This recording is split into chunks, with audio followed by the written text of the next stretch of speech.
So the company that I decided to look at was TaylorMade Golf, and they use their YouTube as a primary source of advertisement quite often.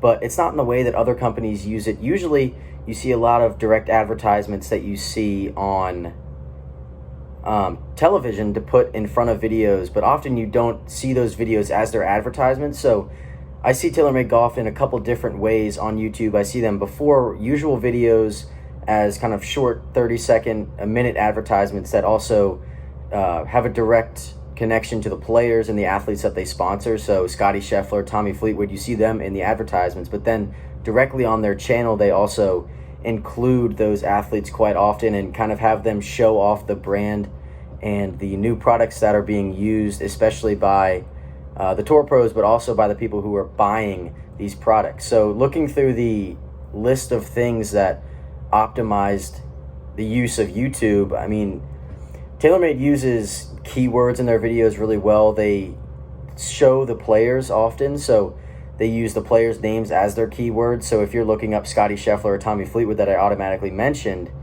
you kind of see them show up in that first video from TaylorMade, even though it's an advertisement showing off the new products that TaylorMade is releasing. It kind of works the opposite way because people don't realize it as that advertisement. So they use not only their name, not only their new products that they're coming out with, like the Stealth 2, but they also use the players' names as those keywords, which helps bring more views to their content, especially when people are just looking up those players. They're able to kind of not necessarily directly interact, but see how they kind of work and how they like the new products that TaylorMade is releasing. And then next, they also use descriptions quite well. In the descriptions, they talk about what's occurring in the video, as simple as here's these two players trying to hit these certain shots with the new Stealth 2 driver, or they talk about a specific part of these clubs or these new products like the loft sleeve, and the new driver helps, whatever, hit draws or fades, and they kind of display that in a video, showing it off to the viewer as kind of, oh, look what our pros can do, but also look what the equipment can do for them, and imagine what it could do for you. So it kind of helps not only with product recognition, but to show us that the product is a really good product that we should not only buy because we like it, but because the tour pros like it quite often. And they also kind of talk about not only what occurs, but they also talk about what products are being used. So that's also helpful as well if people are looking for more information on those products. They also use their thumbnails and end screens really well. Their thumbnails usually feature those players that are being used in the videos. So the most recent one, obviously I was talking about that shot shape challenge or whatever it was with Scotty Scheffler. He was the kind of the face of that thumbnail, which was helpful for people who were maybe looking up Scotty Scheffler. They see there he is on this video, we're gonna go check out this 15-minute video, and you end up learning about a product without even knowing that you're learning about it.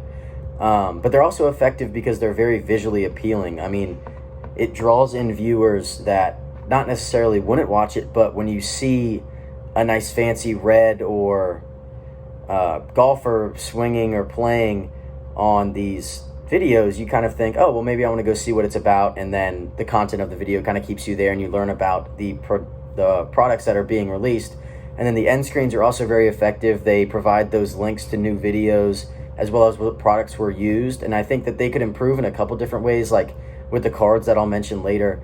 But they kind of, these end screens help with product recognition. So when you see the Stealth 2 sign, or you see the players with the Stealth 2, it's very helpful for them, to kind of allow us to see the player with it.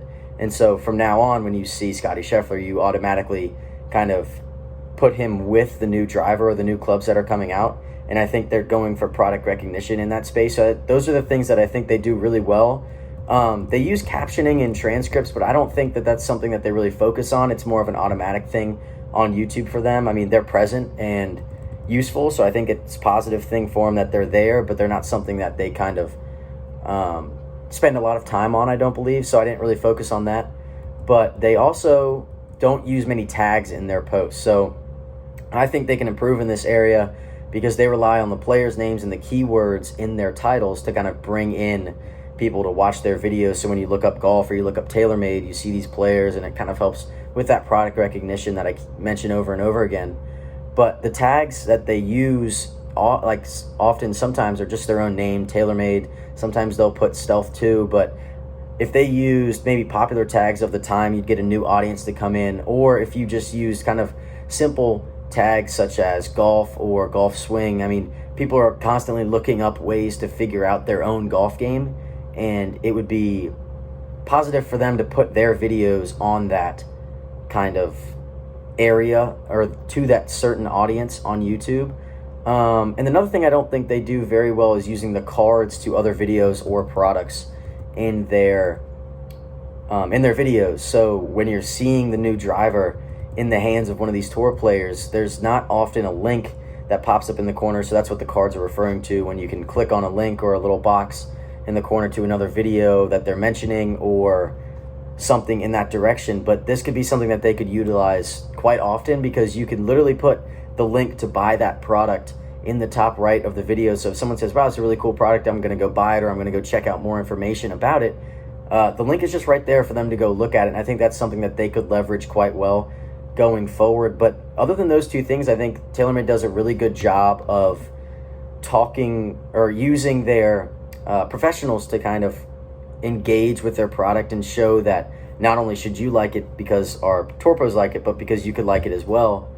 And they use the thumbnails well, the end screens well. They kind of help with product recognition. And when you see the facial recognition of these tour players, you kind of directly relate them to TaylorMade's products.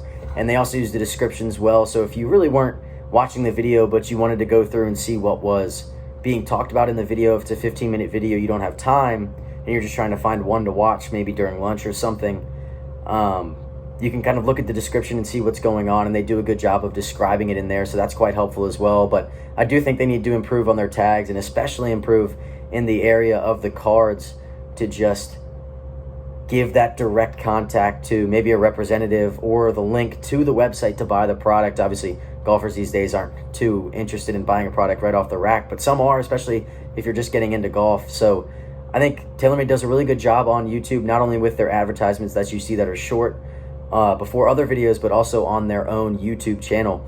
So other than that, I think TaylorMade could improve in some areas, but I think they do a pretty good job on YouTube.